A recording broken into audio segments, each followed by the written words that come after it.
Hello, Katekis! Welcome back again sa aking Liz Tech Channel. So, dito naman ulit sa Liz for another video. By the way, Merry Christmas nga pala sa inyong lahat dyan.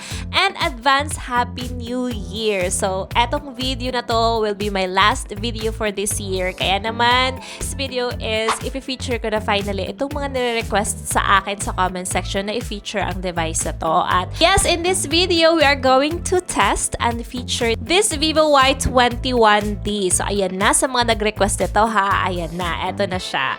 So, ayan na guys. Ang pinili kong color is ang kanilang purple. Anyway, entry level to ng Vivo. Nasa 6,999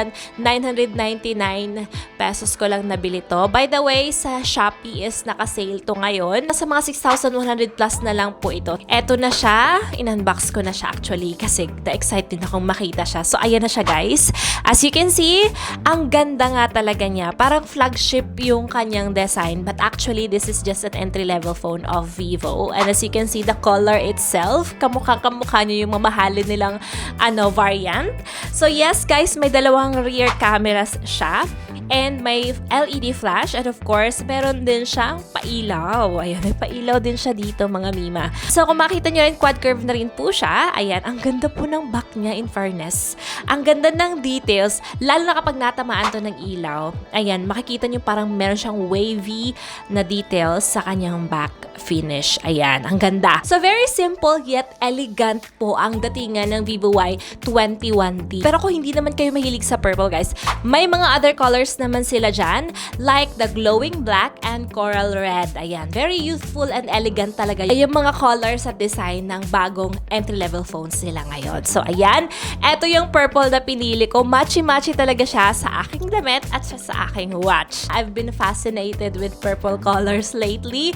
At kung makikita nyo, suot ko rin tong aking watch. So, sa mga magtatanong kung ano ito, this is a Huawei Watch GT6. Ayan, purple yung pinili kong color. Ang cute, diba? Ang gaan-gaan pati niya. Na-amaze ako dito kasi kung titingnan mo siya guys, parang siyang pang fashion lang. Ayan, pang forma-forma. Pero guys, sports tracker din itong device na to. Comfortable siya sa wrist. Ang gaan lang po niya. Durable kasi yung materials dito. Suitable siya for workout. And daily wear wearables. Nagustuhan ko nga pala dito apart from its color and its design is yung battery. Ang tagal niyang malobat. Ilang araw na to dito sa aking wrist. Pero guys, hindi siya nalolobat pala. 14 days on typical use. Nun po ka-solid yung battery niya. Apart from that, it has advanced fitness and sports tracking. May elite level heart rate monitoring din siya with improved accuracy din, GPS precision for runners and cyclists. Also tracks 100 plus workout modes. Ganun po kalupit.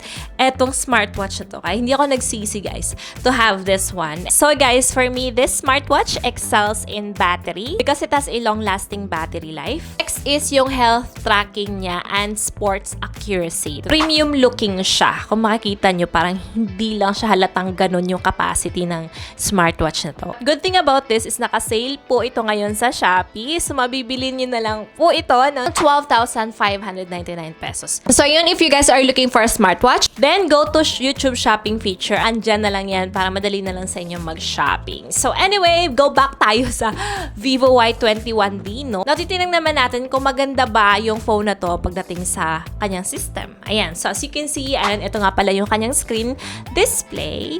Ayan, punch hole na siya in fairness, which is good.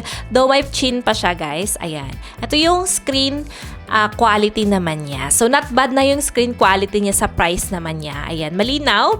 Vibrant naman yung screen. And malawak. So, meron siya 6.68 inch HD plus display for immersive viewing. Drawer po siya, yung mga other icons. And smooth naman, of course, yung kanyang screen. Ang maganda dito guys is dual stereo speaker na po siya. So, up to 400% yung kaya niyang ma-boost na volume. Kung pa-qualityhan lang din ng body ng build ng device, eto, maganda yung quality ng device na to guys. Military grade durability na siya. May SGS 5-star drop resistance na ang device na to and water resistance na rin siya. And may shock resistance certification na rin siya. So, IP68 and IP69 na rin siya. So, you can do underwater photography of course. Pero hindi naman masyadong malalim ha. Baka masira to. Pero pwede kayo makapag-picture underwater. Magandang factor na yan ha as an entry-level phone ng Vivo. Next is, isa naman sa parang feeling ko selling point ng device na to guys is yung kanyang battery. Kasi, ayan, meron po siyang massive 6,500 mAh battery. Ayan, ang laki ng battery nito guys. Ang tagal-tagal malobat nito guys. Kung sa charging naman na pag-uusapan, 44 watt din yung charger nito. So, perfect na itong gamitin guys to binge watch your favorite dramas, gaming, pwede. So, pwede rin to sa long days without worrying about charging. So, yun yung maganda dito, guys. Another na i-flex ko dito, guys, is yung camera naman neto. So, meron siyang 50MP main camera. So, yung main camera niya, guys, is malinaw.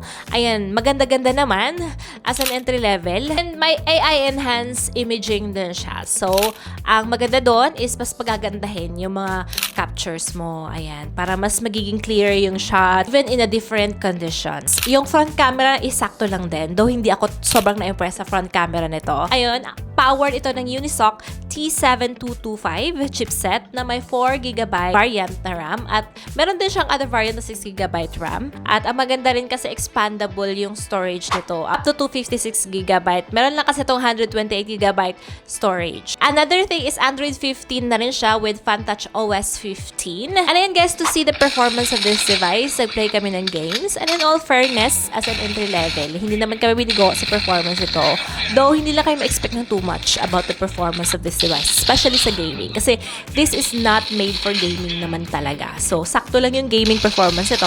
Another factor pa na matagal siyang maloobat. So, talagang long-lasting yung binge watch yun yung mga favorite movies ninyo. So, ayan, for my final verdict sa halaga niya 6,111. Ngayon na price niya ngayon sa Shopee. Our SRP niya 6,999. Vivo Y21D is not about speed or flagship level performance. Hindi siya ganon na klaseng phone. It's about endurance, it's about durability, and it's about practicality. So if you're looking for that, para sa akin, solid choice siya for budget-conscious user dyan. So again, nasa inyo pa rin po yan kung ano yung prefer ninyo pagdating sa phone. At least nakita nyo na etong performance ng device na to. So, gusto nyo tong phone na to, ayan, visit nyo lang yung YouTube shopping feature dyan sa gilid. Even ang aking Huawei Watch GT6.